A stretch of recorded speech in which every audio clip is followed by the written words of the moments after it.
Hey, thank you for tuning in to Instrumental Intel. I am your host, music producer Chickwood Beats, and I'm glad that you're here with me. Today's episode has music industry news, of course, instrumentals by me for your inspiration, and later my special guest, Chris Ivy, will be coming to join me. We're going to talk a little bit about storytelling through Southern Soul and much more, so I'm excited to be bringing this episode to you. But before I get started, I gotta give a shout out to my home station, Grander Radio out of Grand Rapids, Michigan, and with that, let's go.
Alright, and I'm back with the Music Biz Brief. First up, the U.S. Senate voted 99-1 to strike a proposed 10-year ban on states regulating AI, which was originally introduced by Ted Cruz as part of a broader reconciliation bill. The ban had backing from major tech leaders like OpenAI's Sam Altman and others, who claimed it would prevent a messy patchwork of state laws.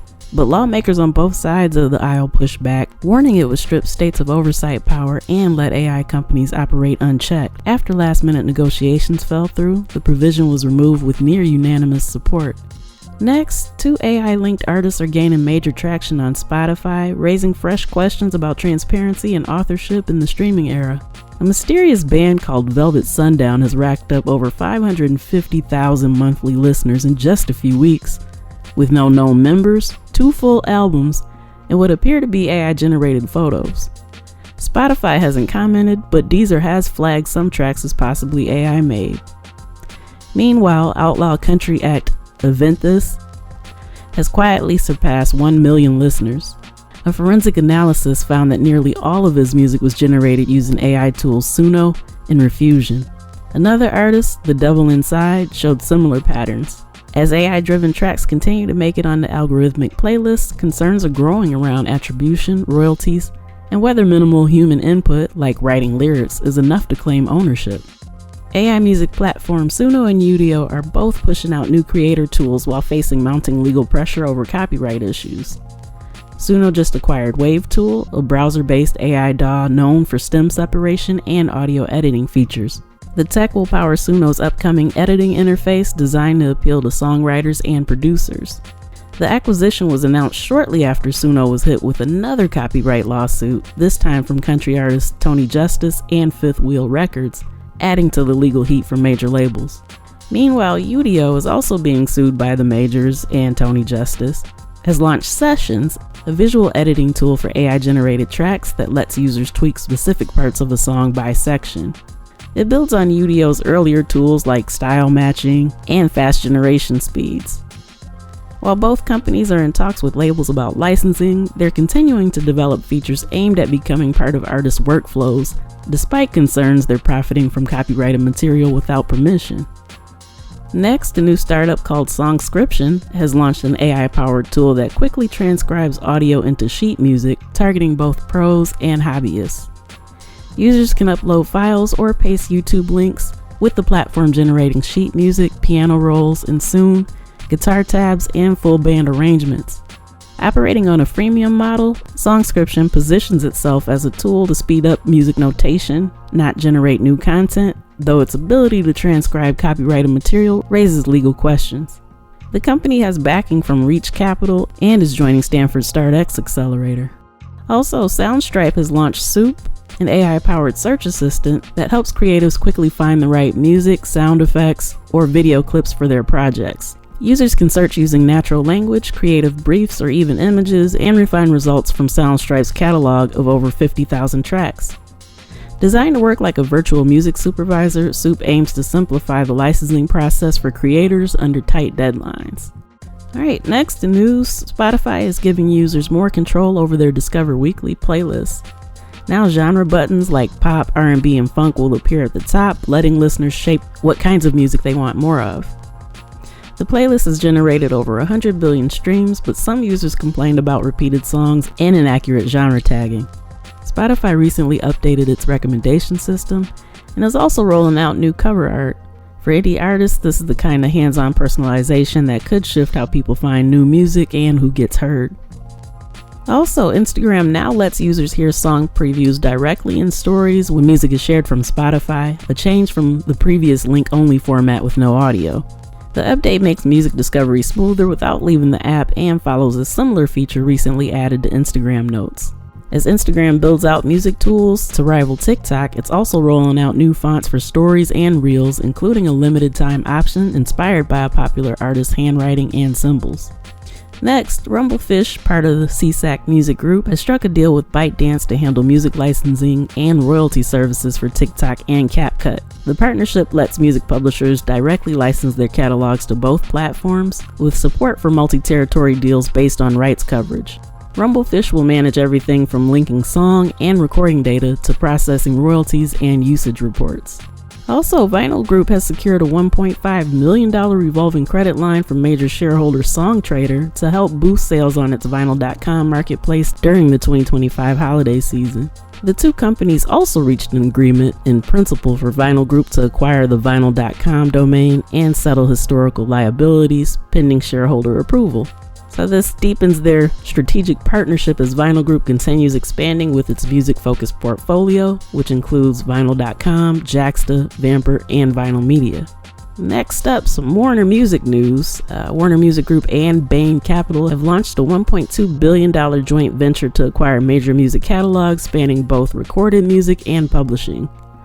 Warner will handle marketing, distribution, and administration, while the two firms share equal financial responsibility. The venture is already eyeing high-profile deals, including a possible $350 million purchase of the Red Hot Chili Peppers catalog. Positioned as a new destination for legacy artists, the partnership aims to expand the reach and value of iconic music catalogs through long-term stewardship.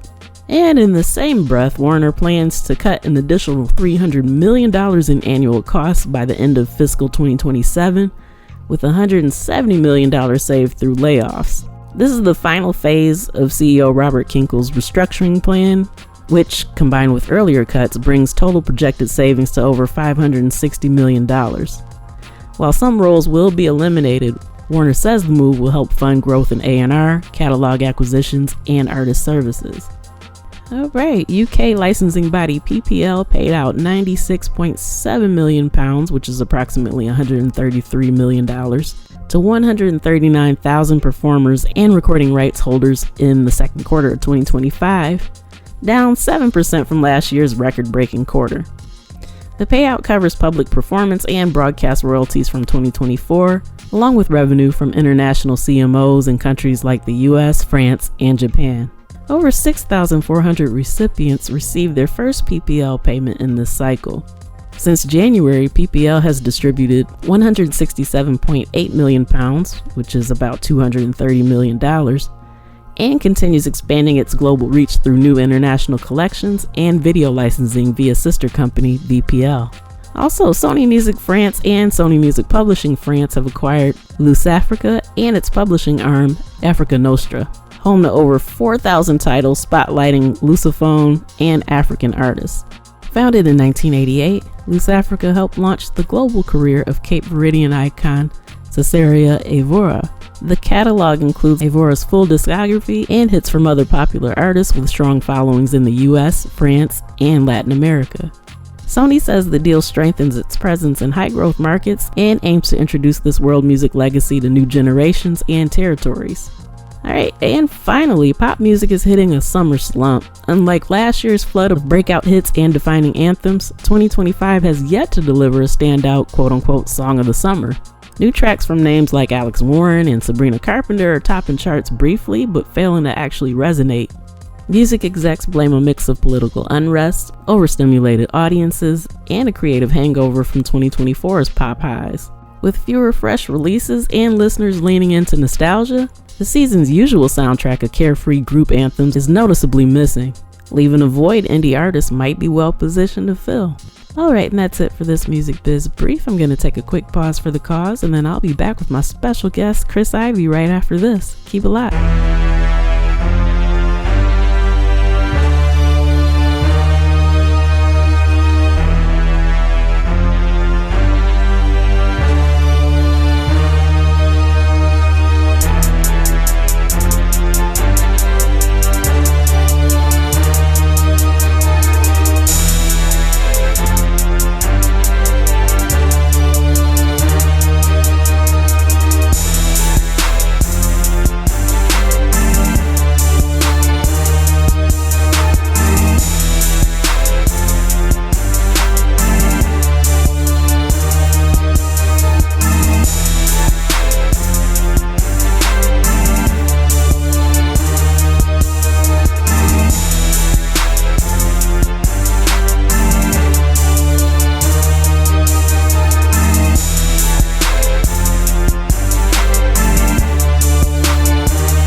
I'm a Chick with Beats, multi-genre music producer and strategist to indie artists and labels.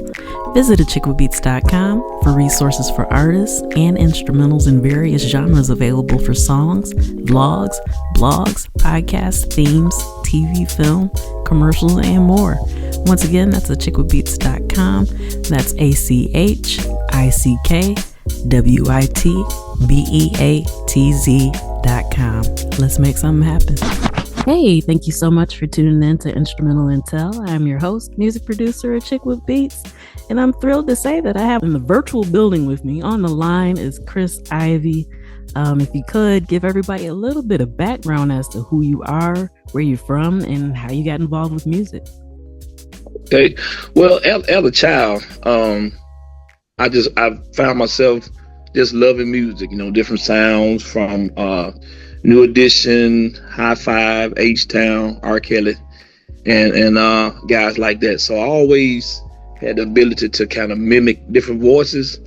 And early on, when you're young and singing in the tub, just having fun, you could, some people probably telling you that you could sing this and that, but not hearing yourself, you wouldn't know whether or not that's true, other than some friends just kind of egging you on or whatever.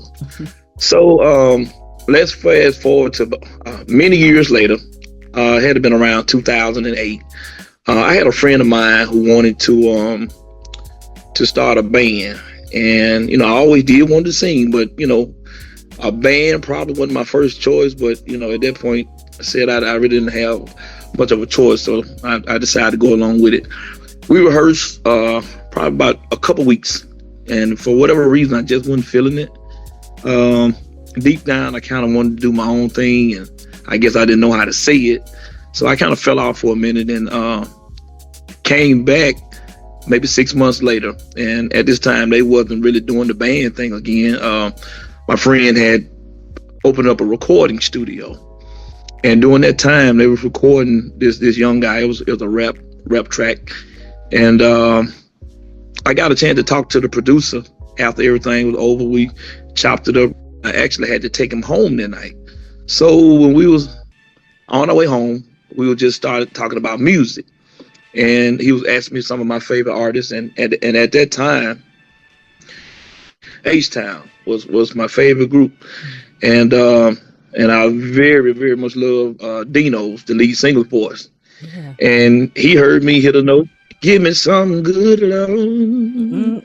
He said, "Dude," he said, "Man, I'm gonna make you a household Southern Soul name." And at the time, I wasn't familiar with Southern Soul words, but I was like, "Hey, let's give it a shot." And we pretty much started recording maybe a couple of weeks after then. In late 2008, 2009. Wow! I just want to say you hit that Dino though. That was perfection. Sound like you pressed play real quick. Like, okay, yeah. Okay, so 2008, 2009. Mm-hmm. Yeah, and at that time, being from a small town, Morehead, Mississippi, jobs was pretty much limited, and most of my friends kind of had things that they could do. And I've worked in like the manufacturing industry, tool and die, maintenance and welding and stuff like that. So these jobs have been kind of closing down left and right. And I asked God, I just wanted something that I could kind of do on my own that would, be based on my own talents. One of my friends, his dad, they own an air conditioned refrigeration business. One of my other friends, he cut hair. So everybody pretty much had a craft or something that they could do. So, and I wanted to sing, and I didn't know how I was going to put it together. And thanks to Mr. Travell Williams, we were able to get it done. I remember one day, I came up with an idea for a song. I was listening to the Southern Soul game, and I was wondering who had the hot tracks at the time. So I thought about my friend LJ Eccles. He had a song called "Hit It From the Back," and Nathaniel Kimmel had a song called "Can You Back It Up?" And me being from my hometown, Morehead, Mississippi, I said, you know what? Nobody has ever done a song about a turn road. Now up there in Michigan, y'all might call it the back road, lover's lane. Yeah. It's pretty much somewhere where you can go and have relations in the back seat of a car, truck, van, bus. whatever the deal is. So as I was getting ready for work, I called Travell up, and it hit me. It's him just came to me. It was like, you can look crazy, or you can turn it up your nose, but you ain't never made love till you did it on a turn road. I had to beat it up on the turn road. He said, dude, all right. here now.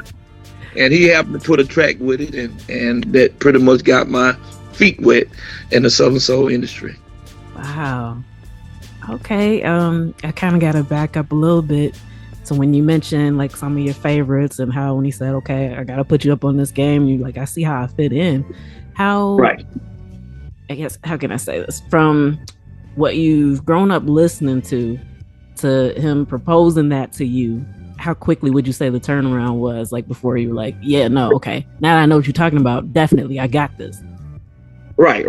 Well, it wasn't too long. Okay. And I can kind of thank a lot of those guys for kind of molding me, just hearing those different voices, they hit different runs. And now that I got the opportunity to do my own thing, I kind of add a little, a little seasoning from maybe a little R. Kelly, a little Dino, and just put it in blend it with some Chris Ivory. Then we got a whole nother sound going on. Yeah. And shout out to High Five too. Like, I don't feel like they get brought up enough. Right. Oh, especially in that era. That was my dude, Kissing Game and Wait Another Minute, Quality Time.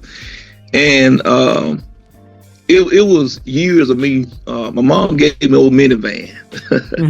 And I used to ride around, a lot of friends. Sometimes they used to be, in the van, and they're like, why is this dude always listening to slow music? I mean, of course, I had no problem with my sexuality. I'm a man. I like music, but at the time, I didn't know that I was being groomed. That one day I would be a singer for real. Yeah. Actually, they used to make fun of me. They used to call my van the H-Town bus, cause if you Chris picking you up, you're gonna be listening to some backseat with no seats, emotions, and knocking the boots and having a good old time. I love it. That's hilarious. Yeah, definitely a classic era for R&B music. But okay, yeah, so you talked about how you came up with the hook and everything, like for the one track. But typically, how do you kind of get involved? I guess like if you decide, okay, I'm going to sit down and write this, or does something just hit you?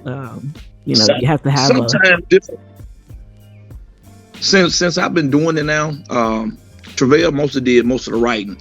I would come up with a hook, and he kind of, he did the writing. Okay. But as I got a little more seasoned in the game, I worked with artists like Lacey, Jeff Floyd, and I'm starting to really get it now, how the writing goes. So now, if a hook or something comes to my head, I'm able to place it where it need to go, and I'm good at filling in the blanks. For the past 8-9 years, I've been writing all my own music. Okay.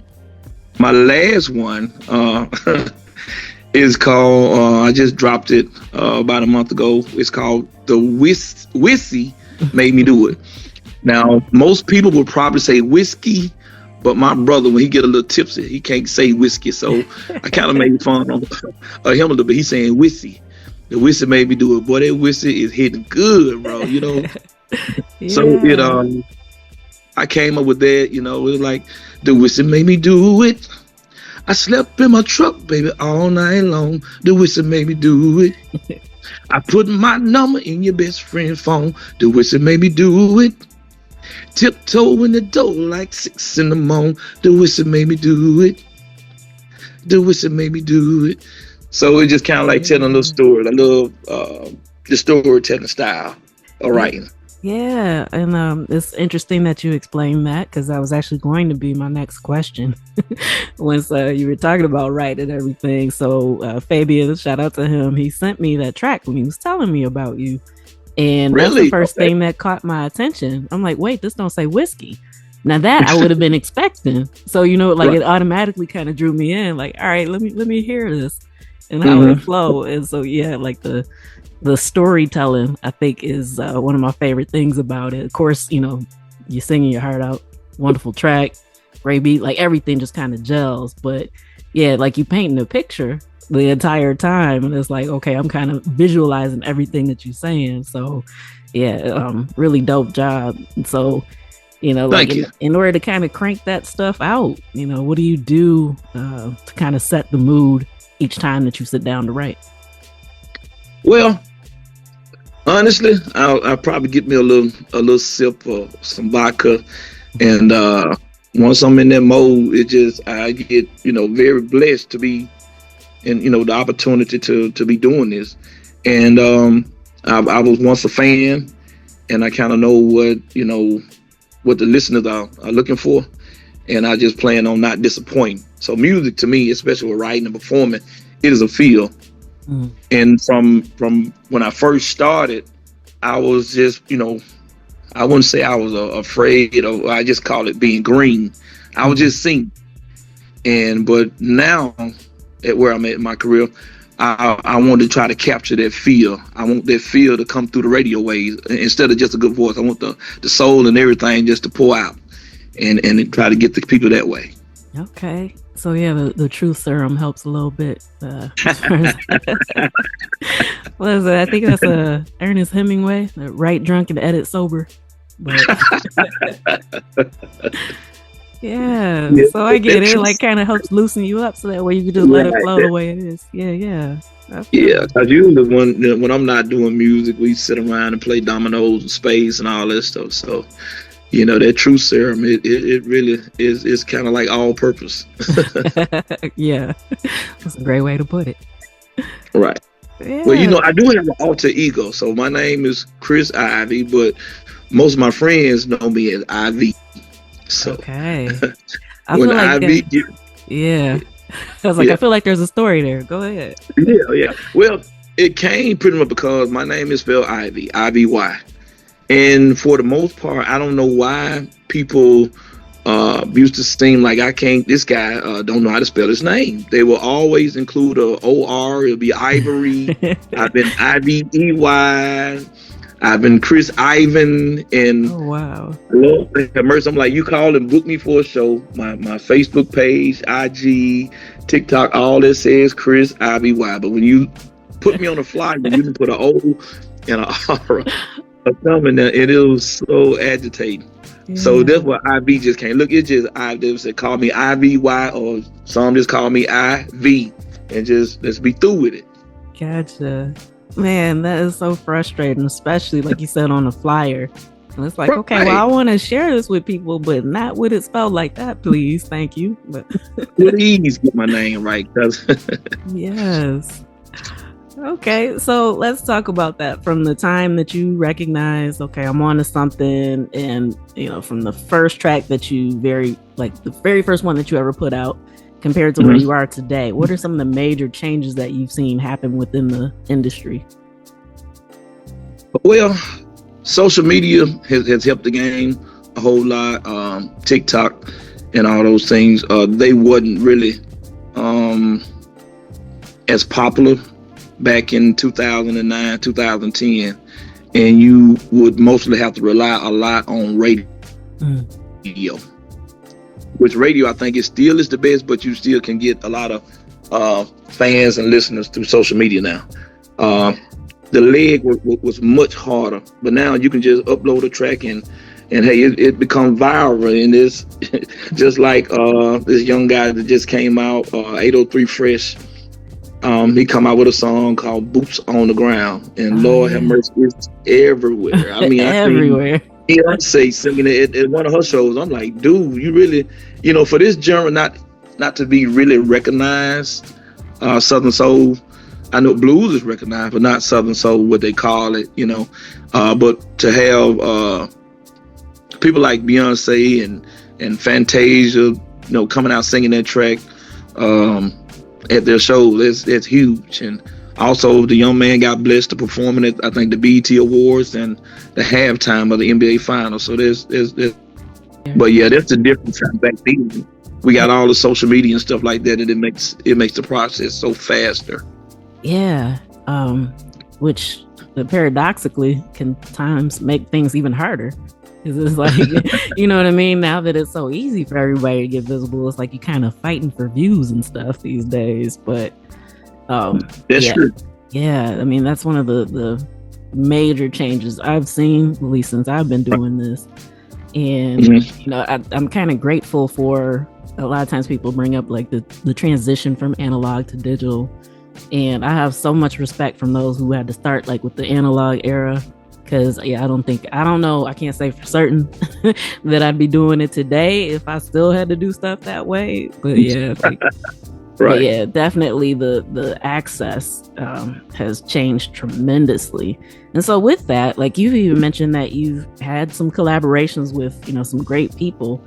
How would you say that it's affected you in like choosing collaborators? Like maybe somebody that you didn't know personally, but because of the internet, now you know if you want to work with them. Right. It's so much easier. You can get a feel for them, how they sound, you know, and how well have they collab with others. It makes it a lot more easier. And I'll say another thing, since this whole deal started, it's so easy to get into a studio versus back in the days. You know, there are a lot of producers, and most of these guys are good, you know. The worst thing I seen was a person that could sing real well, but the production is trash. So no matter how good you can sing, if that production ain't right, it's not going to work. But now you just have so many great producers that are able to kind of help you achieve your goals and make good collaborations possible across the country. Yeah. So what are some of the things that you look for when thinking about collaborating with somebody? Because most of the people who listen to this are actually creatives. So you have somebody to listen to you sing and they like, ooh, I want to work with him. What are some of the things you look for? Well, honestly, I'm not, back in the days, I was kind of coached or mentored by some of the greats.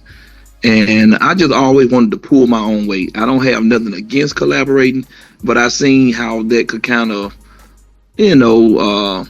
hinder your growth a little bit. I won't call no names, but if you got somebody that's super popular, with 10 million followers or what have you, and at the end of the day, if you're not just as known as that person, when you collaborate with that person, even though it's your song, is from my experience, it has been more about that person instead of you. And I didn't want to, never try to get on that way. Gotcha. So I just kind of held it down until I'm able to pull my own weight, and then maybe so.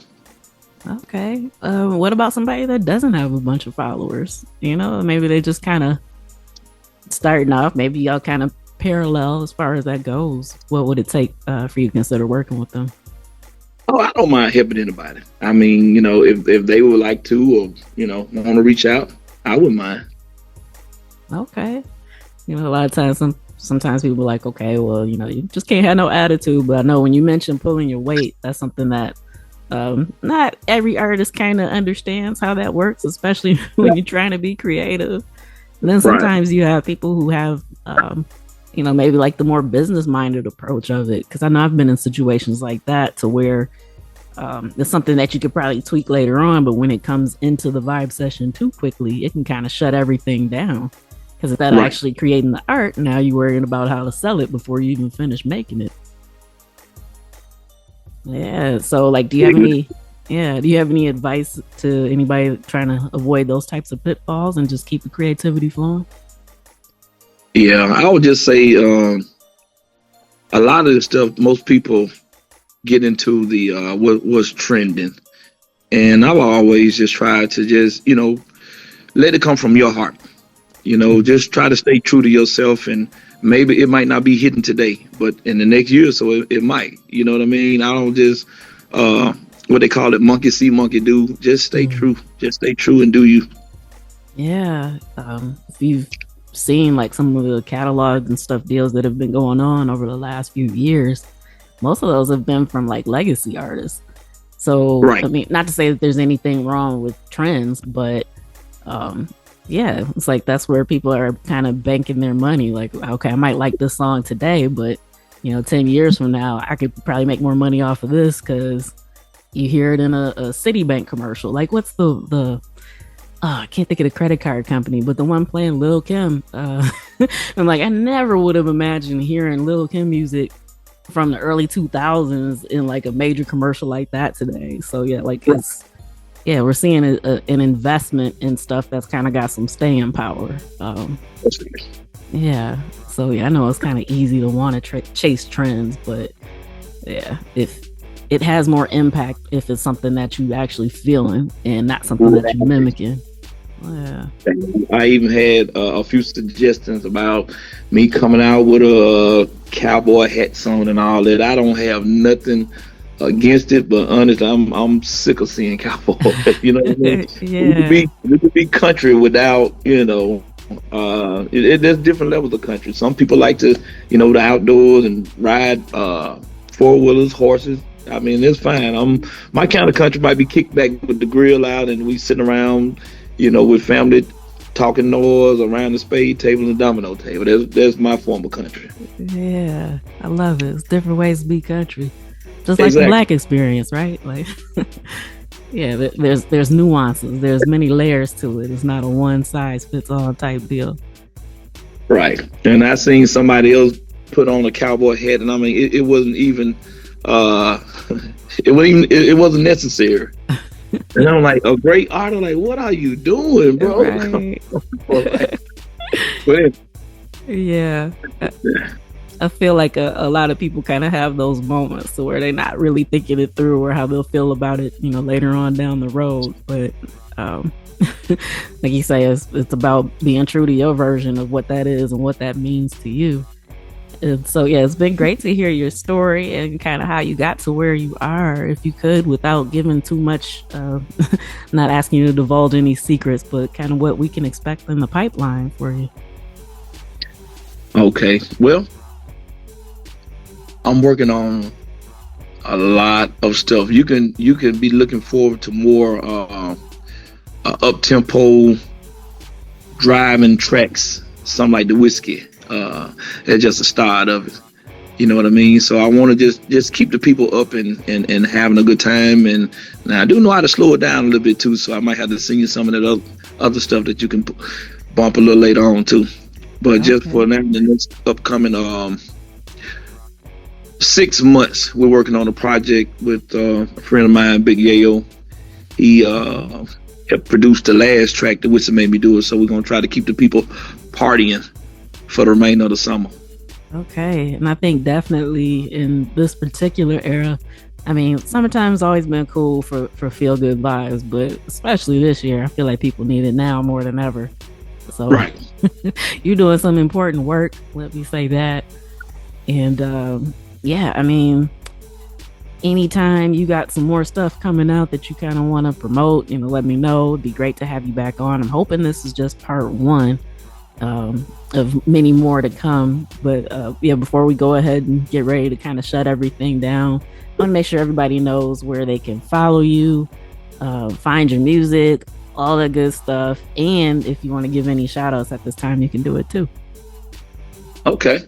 All right. Well, first of all, my name is Chris Ivy, Ivy. You can subscribe to my YouTube channel. It's just Chris Ivy 95. Chris Ivy 95. You can reach me also on Facebook. Same thing, Chris Ivy 95. Instagram is official Chris Ivy, and Instagram. Not Instagram. Instagram is Chris Ivy Entertainment, and TikTok is Chris Ivy 95. I got tons and tons of music. I've been in this game for 15 years, so I like to consider my catalog like a buffet. I got a little something for everybody. So just take a listen to it. Walk on over to YouTube, like and subscribe, and sit back, relax, and enjoy the sound of Chris Ivy. I would like to give a shout out to Fabian, Chess Music Management, and also Lady C, my main man Ren, and Chad. Those guys have been kind of helping me along, trying to get the music out, and I appreciate you.